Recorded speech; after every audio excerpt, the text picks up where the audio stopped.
वर्षापासून मागणी आहे आणि जवळजवळ आता हे 7-8 महिने आम्ही उपोषण करत आहोत आणि अगोदर 2 उपोषण झाले, त्याला काही आम्हाला फक्त नुसती आश्वासनं दिली.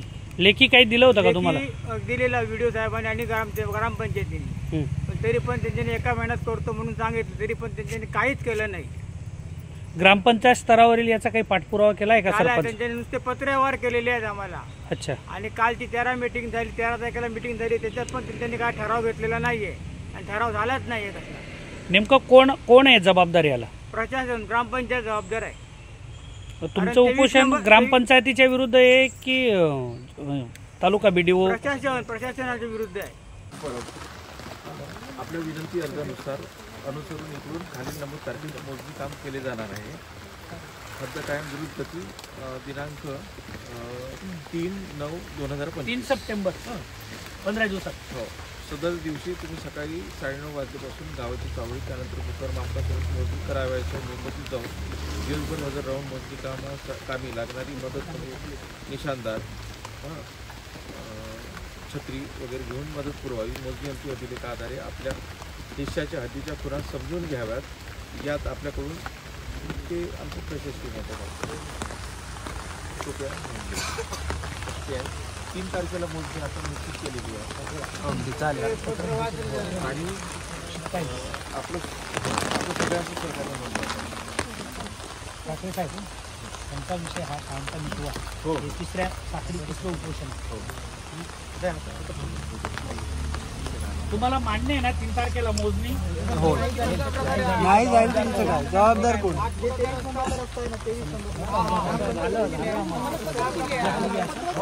आहेत ऑलरेडी आमच्याकडे.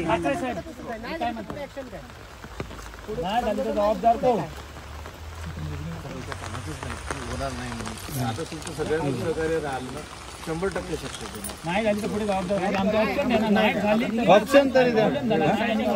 आता आपण होणारा जो ऑप्शन तरी काहीतरी देऊन ठेवा. सांगतो आपण आहे ना, नाही होण्याला काहीच पर्याय सोडला नाही.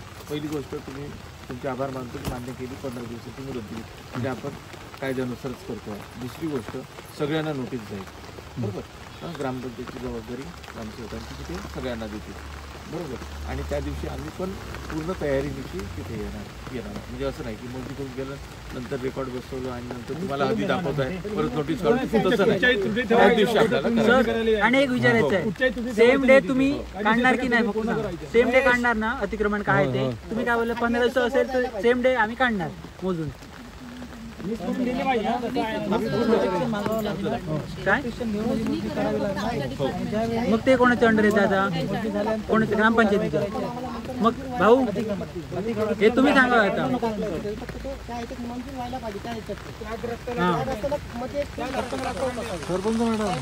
ते पण तुम्ही मान्य करा. दुसरी अट आहे आमची, सेम डे काढायला पाहिजे. अतिक्रमण आहे ते ग्रामपंचायत किंवा तुमचे काय ते 3 तारखेला मोजणी ठेवलेली आहे. तुमचं ग्रामपंचायतचं जरा सहकार्य करा तुम्ही. आमचं त्यांना सहकार्य पहिल्यापासून आहे. आम्ही आता जानेवारीपासून इथे येत आहोत आणि जेव्हा उपोषणाचा विषय केला तेव्हा पण आम्ही भूमीवाल्याकडे येत होतो. त्यांनी त्याची दखल घ्यायला पाहिजे. नको नाही, त्यांना पण समजायला पाहिजे पहिल्यापासून काय आम्ही केलं की त्यांनी दखल घेऊन जर पहिल्यांदा विषय झाला असता, जो नकाशामध्ये जो रस्ता आहे तीच ओपन होणार आहे. 23 नंबरला तीच जी नकाशामध्ये आहे तीच ओपन करू शकतो ना आम्ही. आणि कुठचं ओपन करू शकणार आम्ही? सांगा बघूया. करू शकणार का? जी नकाशामध्ये दाखवलेली आहे भूमी अभिलेखांनी काढून द्यायला पाहिजे. हद्द निश्चित करा. मग ते काय ती गोवड म्हणून काय काय असून दे, काय असेल ते त्यांनी ते हद्द दाखवायला पाहिजे. एवढी आहे 6 फूट 7 फूट 8 फूट काय असेल ती. जेव्हा हद्द निश्चित होणार त्याला आम्हाला पण वर्ण अधिकार त्यांनी पण द्यायला पाहिजे. आम्हाला लेटर यायला पाहिजे, जे अतिक्रमण आहे ते तुम्ही हटवलं पाहिजे. आणि जर कायदेशीर काय बाब उद्भवली याच्यानंतर त्याला पूर्णपणे सहकार्य कोणाचं पाहिजे? वरच्या प्रशासनाचं. कारण याच्या अगोदर पण 2012 पासून एक केस चालू आहे. असं ह्याचा विषय होता अतिक्रमणाचा. ग्रामपंचायतने हटवलं, त्यामुळे ग्रामपंचायत सरपंच सदस्य जेव्हा ज्या कोण होते त्यांनी ते हटवलं. अजून ती केस चालू आहे, त्याचा निग्रह लागत नाही. मग असं केस कसं काय चालू राहतात? मग आम्ही पण त्या केस कसे पुढे चालवायचा? ग्रामनिधी खर्च करायचा. त्याच्यासाठी प्रशासनाने यावर योग्य तो तोडगा काढला पाहिजे काय असेल तो. आणि जे हे काय आता जे उपोषण करते आहेत त्यांनी पण तिथे मोजणी वेळी अतिक्रमण हटवणे सर्वजण तिथे उपस्थित पाहिजे. आम्ही हटवणार नाही, आम्ही हटवणार नाही. आमचं असणार नाही. सरकार बाजू आहे.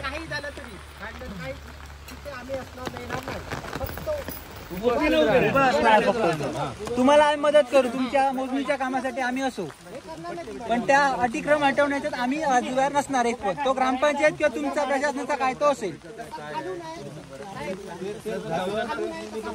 हो साहेब सरपंच आपलं काम करणार आम्हाला विश्वास आहे.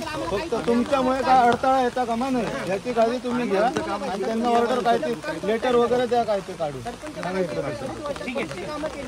याची ओसी कोणाची लागेल ज्यांच्या नावाचं पत्र आहे आभार मानते हे मला ऐकायचं होतं पहिल्यांदा. कारण तुम्ही ना हे पण आम्ही जे चांगलं काम करतो ना त्याचं पण तुम्ही आम्हाला शाबासकी दिली पाहिजे प्रत्येक वेळी. ते बोललेत ना तुमचं सहकार्य. तुमचे आभार मानते या हो आता काम होतं ना आम्ही आभार मानतो. एक मिनिट थांबा.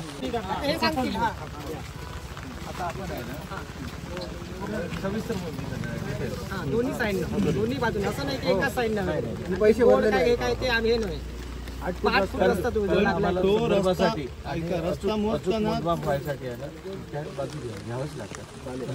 ते घ्या तुम्ही पण त्याच्यामुळे काय अडथळा येणार नाही ना याची जबाबदारी तुम्ही घ्यायची. तर मग जर सांगशाल तुम्ही कसं एका बाजूला जबाबदारी नाही घ्यायची मोजणी. ती मोजणी करणार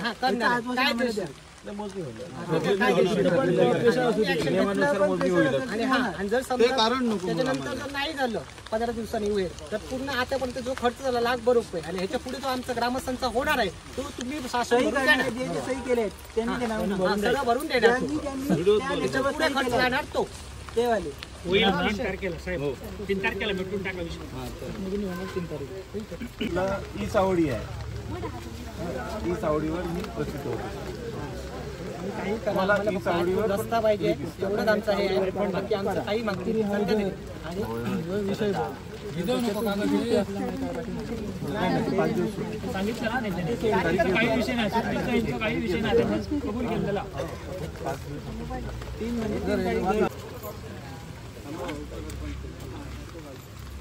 अजून साहेब पाणी द्या त्यांना.